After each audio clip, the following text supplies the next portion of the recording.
From the bed, I kept my eyes on Rachel as she stood in front of the mirror, fiddling with her blouse. The morning light filtered through the curtains, soft and golden, wrapping around her silhouette like a warm glow. She looked flawless, as she always did, every seam of her outfit perfectly aligned, every detail meticulously arranged. Today was huge for her, possibly the most important day yet. Madison wasn't just any company. It was the kind of opportunity that could redefine everything. Stability, respect, a fresh start. She'd spent weeks preparing, and I could sense the excitement bubbling beneath her surface, that restless energy she couldn't quite contain. But then something caught my eye. As she adjusted her blouse, the light hit the fabric in a way that made it clear she wasn't wearing anything underneath. My chest tightened. Why would she skip something as basic as underwear for a job interview? The thought lodged itself in my mind, sharp and persistent. I didn't bring it up, though. I just sat there, watching her, my expression calm but my thoughts spinning. "You're nervous," I said, keeping my tone steady and reassuring. She turned to me, her smile bright but a little forced. A little, but mostly excited. I got up and walked over to her, gently fixing the collar of her blazer. My fingers lingered for a moment, and I could feel the tension in her posture, the way she held herself so deliberately. "You're going to crush it," I told her. "They'd be crazy not to hire you." I meant every word. I've always believed in her, always. But that tiny flicker of doubt, that nagging suspicion, refused to fade. She leaned in and kissed me quickly, her lips barely grazing mine. "Wish me luck." "You don't need it," I said, forcing a smile. And then she was out the door, her heels clicking against the floor, bag in hand. The door closed behind her, and I was left alone with my thoughts. I tried to push it aside, to convince myself I was overthinking. But the image of her in that blouse, the way she'd looked in the mirror, lingered in my mind. Later, when she came home, something felt off. The door creaked open, and she stumbled inside, her steps unsteady. Her face was flushed, her hair slightly messy. She looked different. The energy around her felt electric, like she'd brought a piece of the outside world back with her. I stayed on the couch, watching her, my body tense. "Rachel!" I called out, my voice calm but probing. She turned, blinking at me like she was struggling to focus. "Alex!" Her voice sounded off, thick, like she'd been drinking. Or something else. I didn't move. "Hey!" I said, my eyes narrowing slightly. "How'd it go?" She tried to smile, but it didn't reach her eyes. "Hey!" she murmured, her words slightly slurred. "It was good. Really good." I didn't respond. I just watched her, my mind racing, that suspicion growing louder, harder to ignore. Something had shifted. I could feel it. And I didn't like it. I cut her off. "I didn't think anything was wrong," I said, my voice flat. "You never talk to me, and I'm not a mind reader. Whatever was bothering you, I had no clue. But you clearly saw some huge problem, big enough to go looking for someone else." She flinched like I'd hit her. I leaned in. "So tell me, what was it? What was missing? What was so bad you couldn't even try talking to me?" "That cheating was the better choice." She opened her mouth but only managed a strangled sob. I shook my head. "Must have been serious, huh? Serious enough to gamble everything away. Our marriage, our family." I let that sink in before adding, "Because make no mistake, you did this. You made that choice." She crumpled, face in her hands. "I wasn't thinking. I was so stupid. So selfish." "You got that right," I said coldly. Her head snapped up, eyes desperate. "But I never stopped loving you." I let out a short, humorless laugh. "Don't even say that. Love doesn't work like this. Someone who loves you doesn't put you through this kind of agony." I exhaled slowly. "Say it all you want, but your actions scream otherwise." She started rambling, excuses, apologies, all blending into useless noise. I rubbed my temples. Patience gone. This is pointless. I stood. I'm calling your sister. She didn't fight it, just sat there, sobbing uncontrollably. I stepped into the hall, dialed her sister, and she picked up on the second ring. Ethan. Hey. I need you to come over. Now. What's going on? I told her it's over. She's a wreck. I need you to take her somewhere safe. Silence. Then, I'll be there in 15. She arrived fast. I gave her the short version, and she didn't look surprised, just tired. She helped my wife, my soon-to-be ex, off the couch, murmuring reassurances as she led her out the door. And just like that, they were gone. For the first time in 7 months, I took a full, deep breath. I don't know what I'm searching for here. Validation, closure, someone to tell me I'm not crazy for feeling this way. But one thing is clear. She knew this was coming. She had to. No one is that blind, that reckless. She's smart, beautiful even, and until she threw it all away, we had a damn good marriage. But that's in the past. I've accepted that. So why this act now? Why the sudden desperation? There has to be an angle. Fear of losing alimony? Maybe she's terrified I'll tell her lover's wife? That would explain the theatrics. But the more I think about it, the more I realize I'm wasting energy on her when I need to focus on what actually matters. I grab a stack of papers and start making lists. The kids. Seeing her from now on. The marriage wreckage. Lauren. Questions I still need to ask. I underline the kids twice. They are priority number 1. No matter what happens between their mother and me, they will not pay the price. Therapy, family sessions, whatever it takes. I'll make sure they're surrounded by love and support. I pick up the phone and call my sister. Hey, Ethan, she answers cautiously, knowing I'm walking a tightrope. Hey, I need a favor. I want the kids wrapped in as much love as possible. More time with family, more stability. Can you and Mom help? Of course, she says instantly. We're here for them, and for you. I exhale, a small weight lifting. Thanks. I'm also reaching out to their teachers, their coaches. I want them to have a solid support system. Smart move, she says. And Ethan, you holding up okay? I hesitate. I'm managing.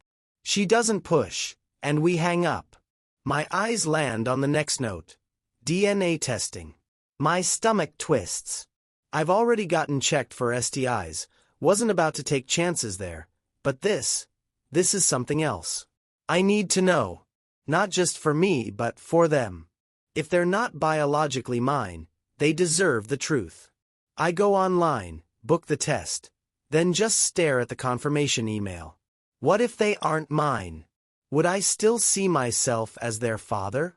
Of course. But would they want to find their biological dad one day? Would they see me differently? I swallow hard. There's no turning back now. I need to know. Hoping against hope. But until I see the results, it's like a weight crushing my chest, one I can't shake. I was about to call him again, my finger hovering over his name on my phone, when it buzzed in my hand. A notification lit up the screen. Bank alert. Unusual activity detected. My heart skipped a beat. I tapped the notification, and the screen filled with transactions. Withdrawals, transfers, account changes, all from our joint accounts. My breath caught as I scrolled, my vision blurring. He was draining everything, locking me out, cutting me off. My hands shook as I tried to access my savings, but the app asked for a new password, one I didn't have. I tried again. Access denied. A wave of panic washed over me. Alex had control of everything. Our accounts, our assets, my money. And now, I had nothing. Another chime sounded, a new email. It was from the bank. My stomach churned as I read the subject line, notification of financial account changes requested by Ethan Reynolds. I gripped the edge of the table, my heartbeat pounding in my ears. This wasn't just a fight. This was war. I grabbed my coat and rushed out the door. I needed to get to the bank, to fix this before it was too late. I threw open the front door and froze. A single envelope sat on the doormat, perfectly placed. My name was scrawled across the front in handwriting I knew all too well, Alex's. My throat tightened as I picked it up, fingers trembling as I tore it open. Inside was a single sheet of paper. How does it feel to lose control? My breath hitched. This wasn't just about leaving. This was about making me feel it. The bank was an old brick building with tinted windows, cold and impersonal. I pushed through the doors, my heels clicking against the marble floor, and headed straight for the nearest teller. A middle-aged woman with a polite smile greeted me. "How can I help you today?" "I need to check my accounts," I said, my voice sharper than I meant it to be. "There's been unauthorized activity." The teller nodded, typing something into her computer. Her polite expression didn't waver, until it did. Her eyes flicked up. My stomach dropped. "I'm sorry, but," she hesitated, glancing at the screen again. "You're no longer listed as an account holder." My breath caught. "What?" "The accounts have been transferred into a single name, Ethan Reynolds." I gripped the edge of the counter. "That's impossible. It's a joint account." The teller frowned, adjusting her glasses. "It was, until yesterday. A request was submitted and approved. Everything is in his name now." My world tilted. I opened my mouth, but no words came out. The air around me felt too thick, too heavy. Alex had taken everything. I swallowed hard. There has to be a mistake. I didn't authorize this. "I understand," the teller said carefully, "but the request included legal documentation." Legal documentation? How long had he been planning this? How long had he been setting this up while I was completely in the dark? My hands clenched into fists. No, he wasn't going to win. "I want to see the paperwork," I said, forcing steel into my voice. The teller hesitated, then sighed. "I'll get the branch manager." I waited, my heart pounding, my pulse roaring in my ears. Minutes dragged on before a man in a navy suit appeared. "Miss Reynolds," he greeted, his voice calm. "I understand there's some confusion about your accounts." "Not confusion," I corrected. "Fraud." He gave me a slow, measured look, then gestured toward a small office. "Let's talk privately." The office was claustrophobic. The manager motioned for me to sit, but I stayed standing. He slid a folder across the desk. "These are the documents submitted for the transfer." I snatched them up, scanning the pages, the signatures, mine and Alex's, the notarized waiver stating I had willingly given up my financial control. "Except I never signed this," I whispered. "It's legally binding." "This is fraud." My voice rose, panic clawing at my throat. The manager didn't flinch. "You'll have to dispute it through legal channels." Legal channels? That meant lawyers, that meant money, which I no longer had. The reality hit me all at once, stealing my breath. Alex had left me with nothing. My hands trembled as I dropped the papers back onto the desk.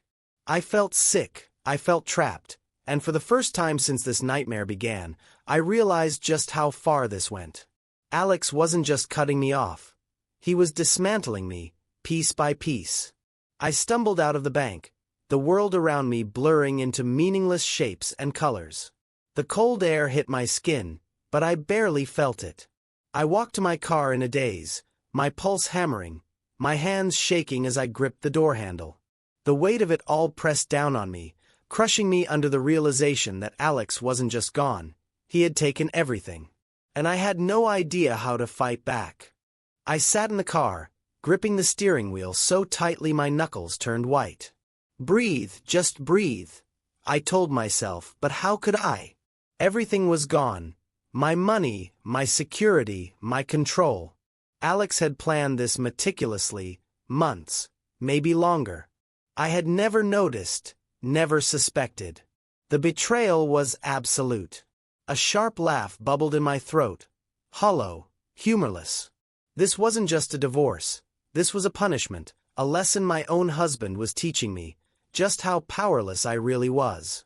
I drove home on autopilot, barely registering the turns, the stoplights, the hum of the engine.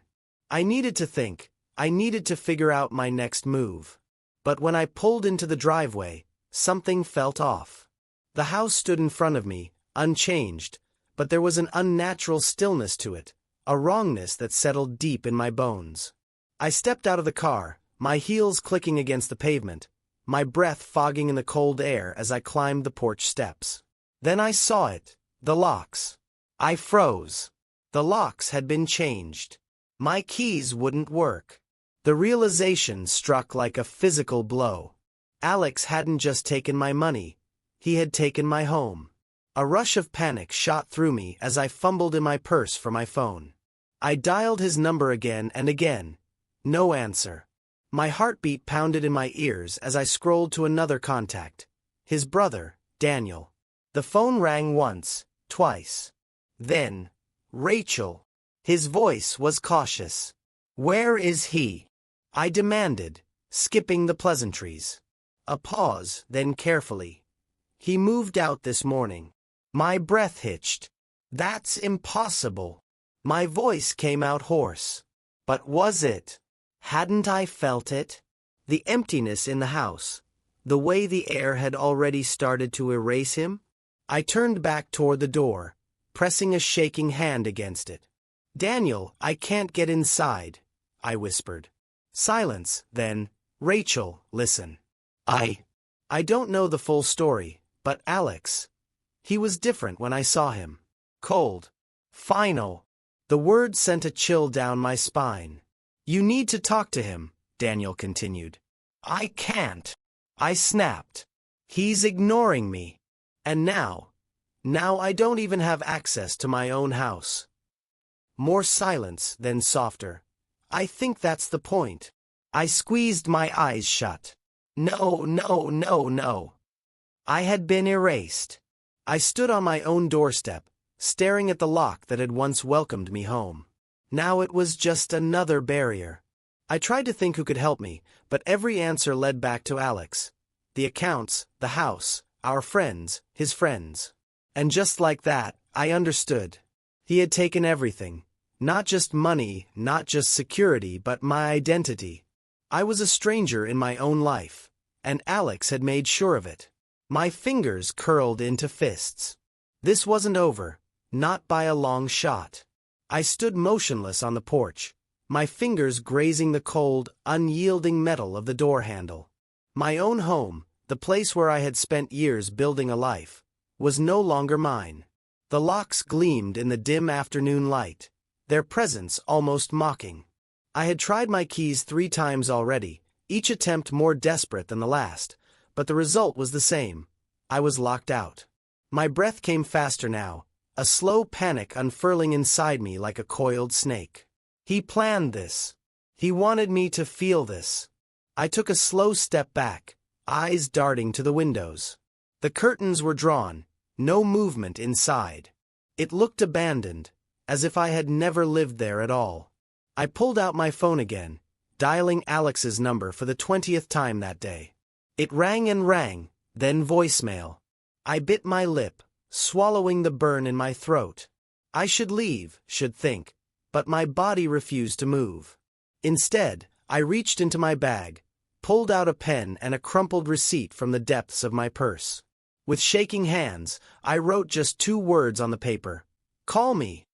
Then, I slid it through the crack beneath the door, a meaningless gesture, a desperate one, but at least it was something. The motel smelled like old carpet and air freshener trying too hard to be floral. The room was small, just a bed, a chipped wooden desk, and a TV bolted to the wall. It wasn't home, but it was all I had. I sank onto the bed, the exhaustion weighing down on me like cement. My phone sat beside me, screen dark. No calls, no messages. Alex had always been methodical, calculating, but this This level of precision was something else entirely. How long had he been planning this?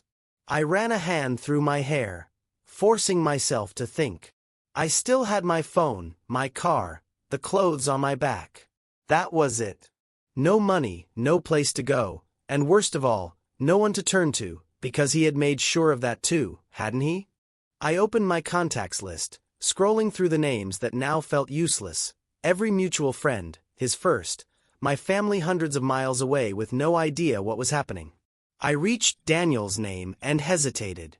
Alex's brother had sounded hesitant on the phone, guarded.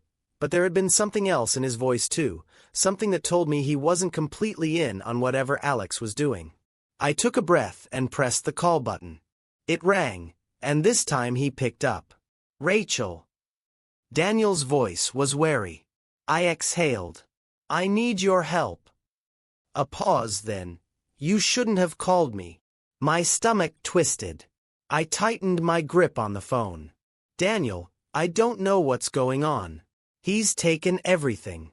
I can't even get into my own house. Another pause, then a sigh. I know. My breath hitched. He knew. Daniel, I said carefully, my heart pounding. What has Alex told you? Silence stretched between us, thick with unspoken words. Then, in a voice barely above a whisper, Daniel said, He told me you deserve this. The words struck me like ice water. My pulse thundered in my ears. What? Daniel exhaled sharply. Look, I don't know the details, okay? He just said he's fixing things, that he's making sure you understand. I swallowed, a sharp chill running down my spine. Understand what? I had known Alex would be angry, had expected a fight, even, but this wasn't a fight, this was something much worse. I forced myself to stay calm. Daniel, please, I need to know what he's planning. A long silence then. Rachel, it's already done. My grip on the phone tightened. What do you mean? Daniel hesitated. I shouldn't be talking to you. Daniel, please. A sigh. He said he's taking away everything you thought you could rely on, that by the time he's done, you won't recognize your own life. I felt the blood drain from my face. This wasn't anger, this wasn't revenge, this was destruction, deliberate, unstoppable, and it had only just begun. I sat frozen on the stiff motel bed, Daniel's words echoing in my mind. By the time he's done, you won't recognize your own life. My grip on the phone tightened, my knuckles going white. I forced myself to breathe, to push past the suffocating panic pressing against my chest. This wasn't just revenge, this was obliteration, and I was already losing. Daniel, I said, my voice quiet but firm, you need to tell me everything. A pause, a slow inhale. I don't know everything, he admitted, his voice laced with unease. But Alex, he's been planning this for months. I swallowed hard. Months. That meant before the interview, before the note, before I even realized something was wrong. My stomach twisted. Why? Another pause, and then the question I wasn't ready for. Rachel, what did you do? My throat closed up. What did I do? He wanted to hear it from me, the real reason Alex had unraveled our entire life, but saying it out loud felt impossible. I clenched my jaw. That doesn't matter. Daniel sighed. It matters to him. I shut my eyes. I could still feel the heat of that night, the electric wrongness of it, the laughter, the whispers, the choices I couldn't take back. My grip on the phone tightened. I just need to know what's next. A hesitation, then. He told me to stay out of it. Daniel's voice was low, strained. But Rachel, he's not done. A cold wave of dread crawled up my spine. What do you mean? I whispered. Daniel hesitated again, as if debating whether to say it at all. Then he said, losing your money, your house. That was just the beginning. He's going after you now. I didn't remember hanging up. My mind raced too fast, my thoughts fractured, overlapping, unraveling. I needed to move. I needed a plan. If Alex had taken my house, my money, my identity, what was left? I stood, pacing the motel room. My phone buzzed, a new email. My blood ran cold as I read the subject line, termination of employment effective immediately. My vision blurred as I clicked it open, my hands trembling. The message was brief, cold. Dear Miss Reynolds, due to recent circumstances, your position has been terminated effective immediately. Your final paycheck has been processed and deposited into the account on file. We wish you the best in your future endeavors. My breath hitched. My account on file. The account Alex controlled. I let the phone slip from my fingers, hitting the floor with a dull thud. He had done it. He had erased me completely. A knock at the motel door made me jump. My pulse spiked. I hadn't told anyone where I was. Slowly, cautiously, I stepped forward. My shadow stretched across the cheap carpet as I neared the door. Another knock. Sharp. Measured. I swallowed, my fingers trembling as I reached for the handle. I opened it just an inch. My breath caught. No one was there, just a manila envelope on the ground. My heart pounded as I bent down, picking it up with hesitant fingers. No name, no return address. I already knew who it was from. Stepping back inside, I slid my thumb under the seal, my stomach twisting. Inside was a single sheet of paper.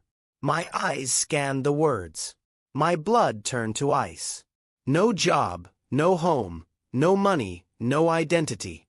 Tell me, Rachel, who are you now? My breath came in sharp, shallow gasps. The walls of the motel room felt closer, tighter. My pulse roared in my ears. Alex wasn't just taking things from me, he was taking me apart, piece by piece.